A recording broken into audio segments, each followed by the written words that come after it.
عید الاضحیٰ کا یہ مبارک دن جو حضرت ابراہیم علیہ السلام اور حضرت اسماعیل علیہ السلام کی ان یادوں کو پوری امت مسلمہ جو زندہ کرتے ہوئے ان کی یادوں کو مناتی ہے کہ جو امتحانات سے آپ گزرے، اللہ تعالیٰ نے ان امتحانات میں آپ کو کامیابی عطا فرمائی اور وہ عظیم مقام اور مرتبہ عطا فرمایا کہ رہتی دنیا تک جناب ابراہیم علیہ السلام کی یادیں زندہ رہیں گی۔ حضرت ابراہیم علیہ السلام کو اللہ تعالیٰ نے دعاؤں سے بڑھاپے میں ایک اولاد جو عطا کی، حضرت اسماعیل علیہ السلام، حضرت اسماعیل علیہ السلام سے آپ بے حد محبت فرماتے، بے حد پیار فرماتے کہ بڑھاپے میں جا کر اللہ تعالیٰ نے آپ کو یہ فرزند عطا فرمایا، اور اس سے قبل بھی آپ امتحانات سے گزرتے رہے، کیونکہ اللہ تعالیٰ نے یہ فرمایا کہ ابراہیم یہ میرے خلیل ہیں، یہ میرے دوست ہیں، اور پھر اللہ تعالیٰ نے امتحانات بھی ایسے لیے کہ اب انہیں میں زیادہ، یہ مجھے زیادہ چاہتے ہیں، محبت کرتے ہیں، یا پھر ان کے نزدیک کوئی اور چیزیں جو ان سے قریب ہیں۔ تو مختلف مقامات پر آپ کو آزمایا گیا، آپ سے امتحانات لیے گئے۔ سب سے پہلے آپ کی جان کا امتحان ہوا۔ حضرت ابراہیم علیہ السلام کے لیے آگ جلائی گئی، اور حضرت ابراہیم علیہ السلام کو جب آگ میں ڈالا گیا تو آپ بغیر کسی خوف کے اس آگ میں جا کر آپ نے یہ ثابت کر دیا کہ اے اللہ، یہ جان دی ہوئی تیری ہی ہے، اگر تیرے دین کی خاطر تبلیغ کرتے ہوئے اگر ان آزمائش سے گزرنا پڑ جائے تو میں آگ میں جانے کے لیے بھی تیار ہوں۔ اور اللہ تعالیٰ نے آگ کو یہ حکم فرمایا، یا نار کونی بردا وسلاما علی ابراہیم، کہ اے آگ ابراہیم علیہ السلام کے لیے سلامتی والی بن جا۔ اس امتحان میں اللہ تعالیٰ نے آپ کو کامیابی عطا فرمائی۔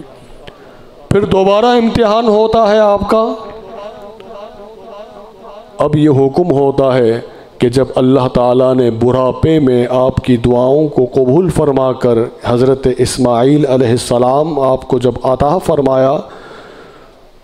یہ حکم ہوا کہ اے ابراہیم، اپنی زوجہ بی بی ہاجرہ اور آپ کے جو فرزند ہے حضرت اسماعیل، انہیں مکہ مکرمہ کی وادیوں میں چھوڑاؤ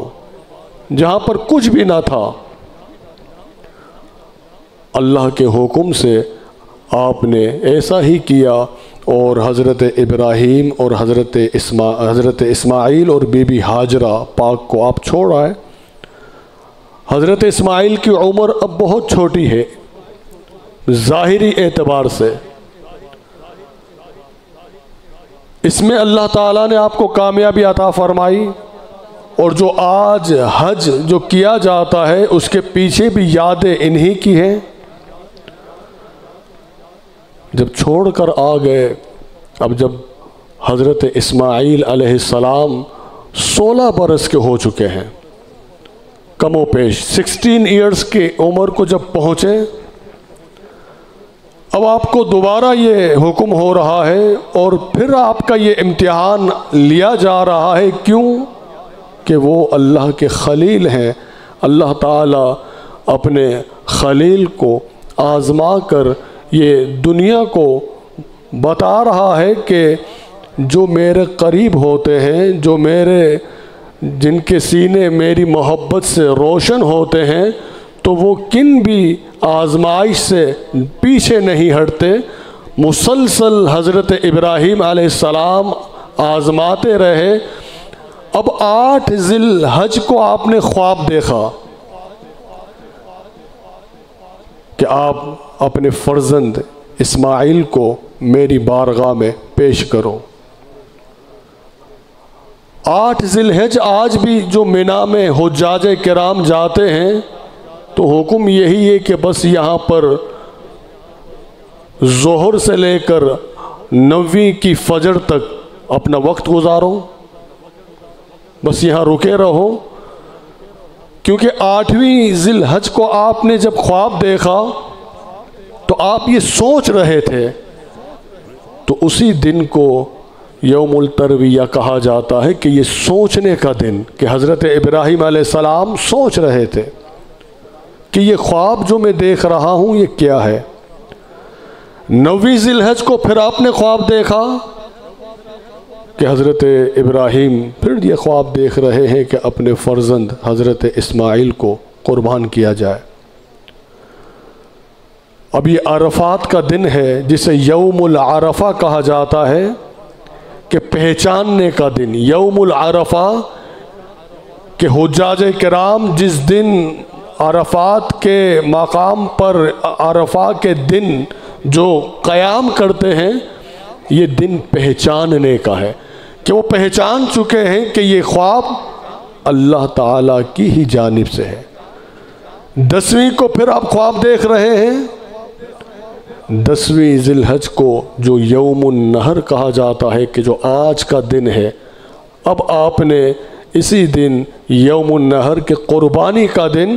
آپ نے حضرت اسماعیل علیہ السلام کو اپنے ساتھ لے گئے، اپنی زوجہ بی بی ہاجرہ سے یہ کہنے لگے کہ حضرت اسماعیل کو تیار کر دو، انہیں نئے کپڑے پہناؤ، ان کے بالوں میں تیل لگاؤ، زلفیں سنوار دو، خوشبو لگاؤ، ہم مہمان سے، کسی اپنے دوست سے ملاقات کے لیے ہم جا رہے ہیں۔ حضرت بی بی ہاجرہ پاک نے اسی طرح آپ کے حکم پر عمل کرتے ہوئے اسماعیل علیہ السلام کو تیار کیا، اور اب یہ دونوں باپ اور بیٹے حضرت ابراہیم اور حضرت اسماعیل علیہ السلام یہ جا رہے ہیں۔ حضرت اسماعیل علیہ السلام یہ عرض کرنے لگے کہ بابا جان ہم کہاں جا رہے ہیں؟ ابراہیم علیہ السلام یہ فرمانے لگے کہ اپنے دوست سے ملاقات کے لیے جا رہے ہیں۔ اس وقت شیطان پلید نے دیکھا کہ آج پھر ایک مرتبہ حضرت ابراہیم کامیاب ہونے جا رہے ہیں، بی بی ہاجرہ کے پاس پہنچا اور یہ کہنے لگا کہ تم جانتی ہو تمہارے شوہر تمہارے بیٹے اسماعیل کو کہاں لے کے جا رہے ہیں؟ وہ یہ کہنے لگی کہ مہمان بن کر جا رہے ہیں، اپنے دوست کے یہاں جا رہے ہیں۔ وہ یہ کہنے لگا کہ ایسا ہرگز نہیں ہے، بلکہ حضرت اسماعیل کو آج ذبح کرنے کے لیے لے جایا جا رہا ہے۔ بی بی ہاجرہ کہنے لگی کہ یہ کیسے ممکن ہے کہ ایک باپ اپنے بیٹے کو کس طرح ذبح کرے؟ ایسا نہیں ہو سکتا۔ شیطان کہنے لگا کہ یہ اللہ تعالیٰ کا انہیں حکم ہے، اللہ کے حکم پر وہ عمل کرتے ہوئے جا رہے ہیں۔ بی بی ہاجرہ نے جب سنا تو یہ کہنے لگی اگر رب تعالیٰ کا حکم ہے تو یہ ایک اسماعیل نہیں، اگر ہزاروں اسماعیل بھی ہوتے تو میں سب اس کے نام پر قربان کر دوں۔ اب وہ شیطان وہاں سے مایوس ہو کر حضرت اسماعیل کے پاس آیا، انہیں بہکانے لگا اور کہنے لگا کہ تم جانتے ہو تمہارے بابا کہاں لے جا رہے ہیں؟ حضرات گرامی یہی جواب حضرت اسماعیل کی جانب سے بھی آیا۔ حضرت ابراہیم کے پاس آیا، حضرت اسماعیل سے مایوس ہو کر تو حضرت ابراہیم علیہ السلام کو یہ کہنے لگا کہ اے ابراہیم یہ ضروری تو نہیں کہ ہر خواب اللہ کی جانب سے ہو۔ حضرت ابراہیم سمجھ گئے کہ یہ شیطان ہے، یہ مردود ہے جو مجھے بہکا رہا ہے۔ آپ نے اسی وقت 7 کنکر لیے اور اسے مارا، جن کی ان اداؤں کو اللہ تعالیٰ نے اس قدر پسند فرمایا کہ قیامت تک کے لیے حضرت ابراہیم علیہ السلام کی ان اداؤں کو، اسماعیل علیہ السلام کی ان اداؤں کو حجاج کرام پر لازم قرار دیا۔ اب یہ لے کر پہنچے ایک پہاڑ کے دامن میں، جب لے گئے اب یہ حضرت ابراہیم علیہ السلام اپنے فرزند سے جو گفتگو کر رہے ہیں، آپ نے فرمایا کہ بیٹا تم جانتے ہو میں نے خواب دیکھا ہے، اللہ کی جانب سے مجھے یہ حکم ملا ہے کہ میں تمہیں قربان کروں۔ حضرت اسماعیل علیہ السلام یہ عرض کرنے لگے کہ بابا جان اللہ کی جانب سے حکم ہے تو اب اس میں تاخیر مت کیجیے، اللہ کے حکم پر عمل کرتے ہوئے مجھے قربان کیجیے، اپنے رب کے حکم پر عمل کریے، مجھے آپ صابروں میں پاؤ گے۔ مگر میں چند وصیتیں کرنا چاہتا ہوں، اور یہ چند وصیتیں یہ ہے کہ آپ اپنی آنکھوں پر پٹی باندھ لینا، کیونکہ جب میری گردن پر چھری چلانے لگو تو کہیں ایسا نہ ہو کہ میری محبت غالب آ جائے اور اس اہم ترین اللہ کی جانب سے جو حکم، جو فریضہ تم ادا کر رہے ہو، کہیں اس سے رک نہ جاؤ۔ میری قمیض قربانی کے بعد لے جا کر میری والدہ کو دے دینا تاکہ وہ میری قمیض اپنے پاس رکھے اور اسے دیکھ کر انہیں تسلی ہو۔ بابا چھری کو تیز کر لیجئے گا تاکہ ذبح کے وقت کوئی مشکل پیش نہ آئے اور آسانی سے تم مجھے ذبح کر دو۔ اب حضرت ابراہیم یہ امتحان ہو رہا ہے، اللہ تعالیٰ کی جانب سے اپنے دوست کو آزمایا جا رہا ہے کہ مجھ سے محبت زیادہ ہے یا اپنے بیٹے سے محبت زیادہ ہے۔ پہلے تو حضرت ابراہیم نے یہ ثابت کر دیا کہ اے اللہ جو کچھ ہے وہ تیری ہی عطا ہے، جو کچھ ہے وہ تیری ہی عطا، تیرا ہی کرم ہے،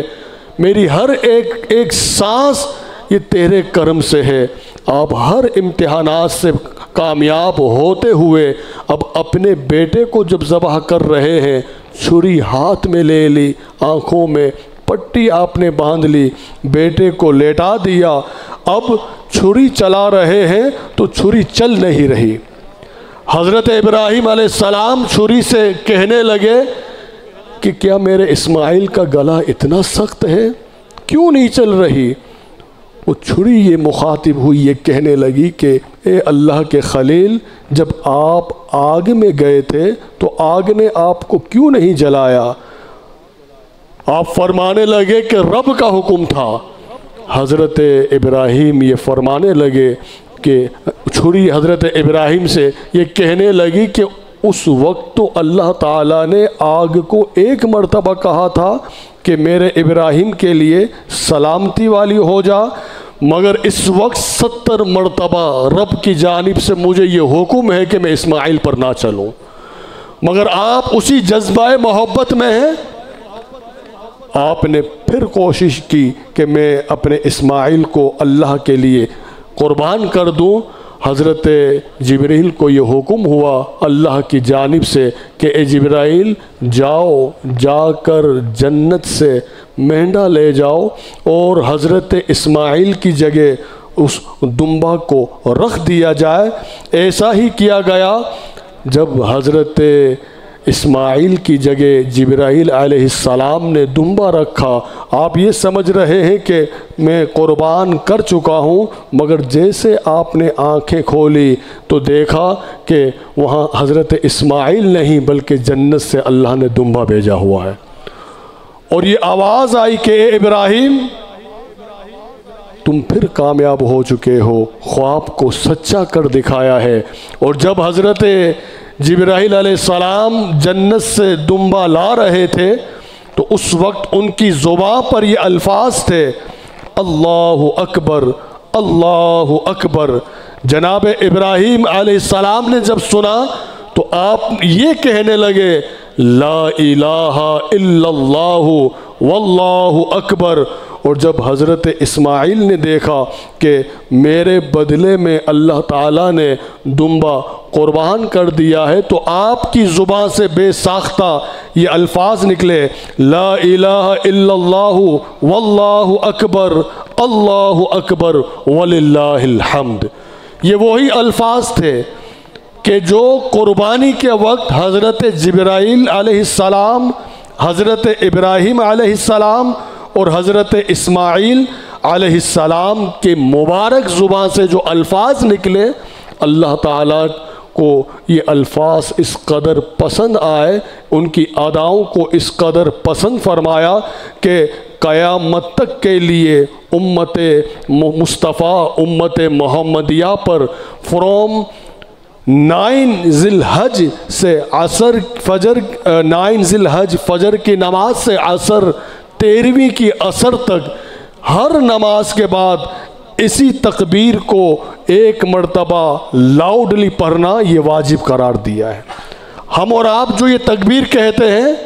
یہ انہی کی یادیں ہیں، یہ انہی کی زبان سے الفاظ نکلے ہیں، جسے آج بھی ہم ہر نماز میں 9 ذی الحج کی فجر سے 13ویں کی عصر تک ہم دہراتے ہیں۔ حضرات گرامی، عید الاضحیٰ کا جو خاص جو مقصد ہے،